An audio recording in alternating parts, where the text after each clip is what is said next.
In this video we're going to be talking about stimming and why autistic people stim. Here we go.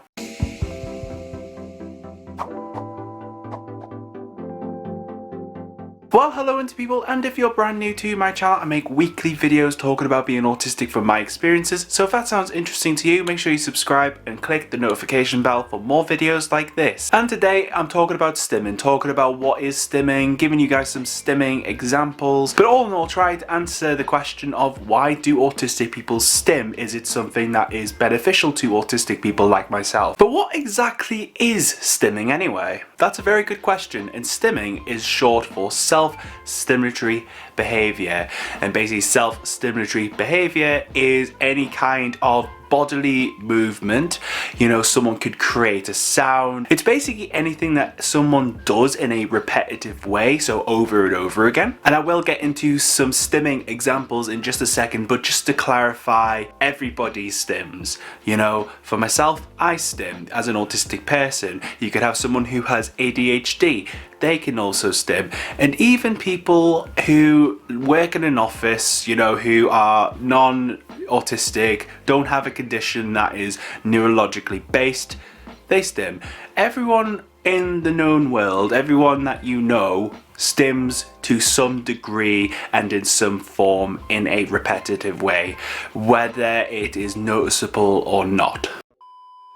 Hi guys, just a brief interruption to bring you something really cool from my friends over at Chewigem. They do a mystery gift box kind of thing. So for mine, I've got a little Chewigem tote bag, which is always really awesome. Thank you very much, Chewigem. Oh, hello. God, this is a lot. So I got all of these Chewigems in my mystery box. That is a lot. But just to tell you a little bit about Chewigem, because I know some of you guys will probably not have heard of them, but I've been one of their affiliates for over a year or so now. I've known them for a couple of years. Really great company.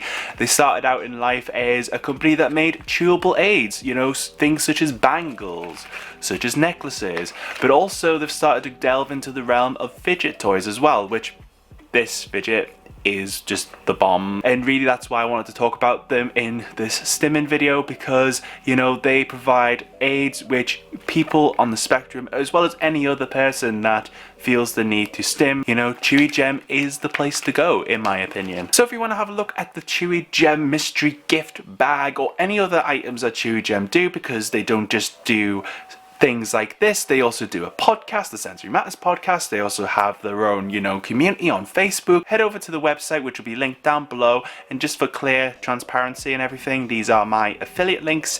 And basically if you go onto the site, make a purchase, I get a small commission off that, but it's at no extra cost to yourself, and it is a way of funding the channel. The affiliate links below are for the British, so the UK, Canadian, also the US site.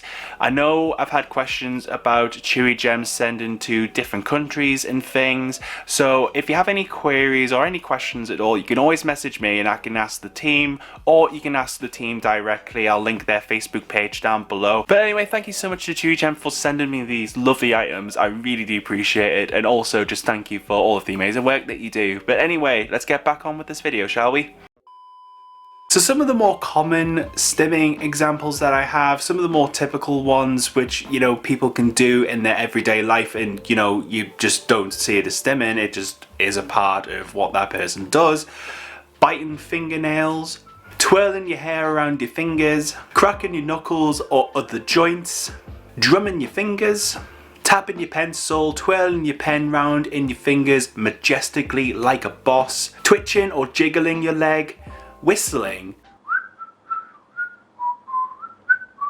Even whistling can be considered a stim, especially if it's something that is done repetitively. Now these common stimming behaviours, these stimming examples, you know, anyone could do, especially those who are on the autism spectrum, but I wanted to briefly touch on some of the stims that are most notable within the autistic communities, things that are talked about quite often, just to give you a better idea of stimming in the autism world. So you have things like rocking, flapping hands or flicking fingers, moving the fingers, bouncing up and down, jumping, twirling around in a circle, pacing or walking on tiptoes, repeating words or phrases, yeah, repetitively blinking, staring at lights or other rotating objects such as ceiling fans, washing machines, sniffing objects, and rearranging objects.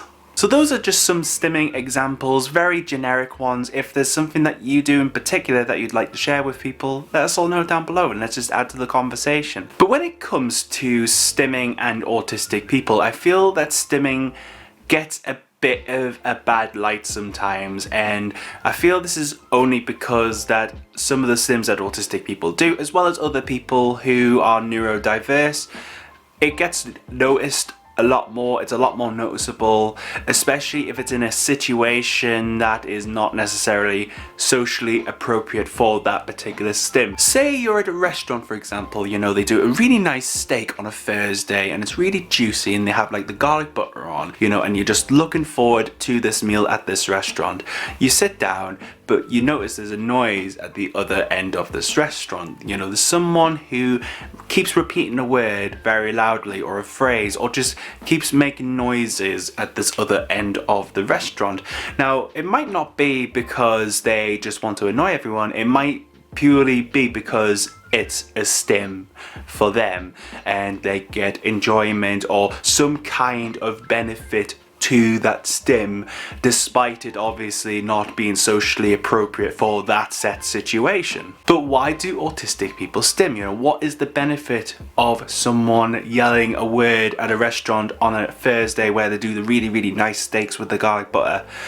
To be perfectly honest with you, there's multiple reasons, you know, there's not one set reason. It's the same with anything in life, but with stimming, you know, it's different for different people. You know, people have different stims for different purposes. One of the reasons why an autistic person may stim is purely because there's not enough stimulus in that place that they're in, or maybe they are not feeling stimulated enough, so they'll stim to feel stimulated and actually feel level, you know, because we can be oversensitive to things. Autistic people and people in general can be oversensitive to things, but we can also be undersensitive to things, and I think that's one of the things with stimming. You know, we can stim to regulate our own senses and to, you know, feel level in ourselves, if that makes sense. So an autistic person might do a stim to feel some form of stimulus, but also they might stim purely because the situation that they are in, or they are just feeling overwhelmed, you know, that they'll stim to self-soothe, which is another reason why autistic people may stim. Self-soothing. It's a self-soothing thing sometimes for some autistic people, you know, we stim to self-soothe, to decompress, relax when things are getting on top of us and, you know, it's all stressy and there's just a lot going on. You know, it's a way for us to self-soothe and calm down from that intense experience. But also stimming is really good when it comes to releasing excess energy, you know, so you could do something repetitively over and over again because you've got a load of energy built up inside of you. Maybe it's anger or frustration or whatever it may be. But also stimming can be a form of communication. You know, some people who are autistic may be non-verbal, so they might not be able to speak with words, but just because they can't speak with words doesn't mean that they can't speak in the literal sense. You know, they can speak with what they're doing with their bodies, you know, so they might stim in a certain way to convey or try to convey a message or try to communicate in their own way without using words. For example, it could be positive, you know, maybe someone who is non-verbal is doing a happy kind of stim and you could just tell that they're really happy, or they could stim in the negative sense where, you know, the person's sad or, you know, they're quite distressed, angry, whatever the case may be. You know, whether the other person or people around them understands what they're trying to communicate, that's an entirely different question. But I personally feel that stimming can be a form of communication, but also there doesn't have to be a reason at all. You know, we can stim without even realizing we're stimming. You know, it's not something I personally think about. If I'm doing something or I'm stimming in a certain way, I'm not often thinking about it. It's just something that I'm just doing without thinking about it until someone actually notices and mentions it to me. It's kind of like, oh, I didn't realize I was doing that. But overall though, stimming is not a bad thing at all. In fact, I think it is a very natural thing for people to do, you know, not just autistic people, but people. Stimming's not a bad thing, and I don't think there should be as much negativity about stimming at all, really. But that's my personal takeaway. What is yours? I'd love to know down below in the comments what you think of stimming. But if you enjoyed this video, make sure you leave a big thumbs up for me down below and subscribe to see more videos like this. Stay you, stay indie. I hope you have a great day, and I hope to see you next time.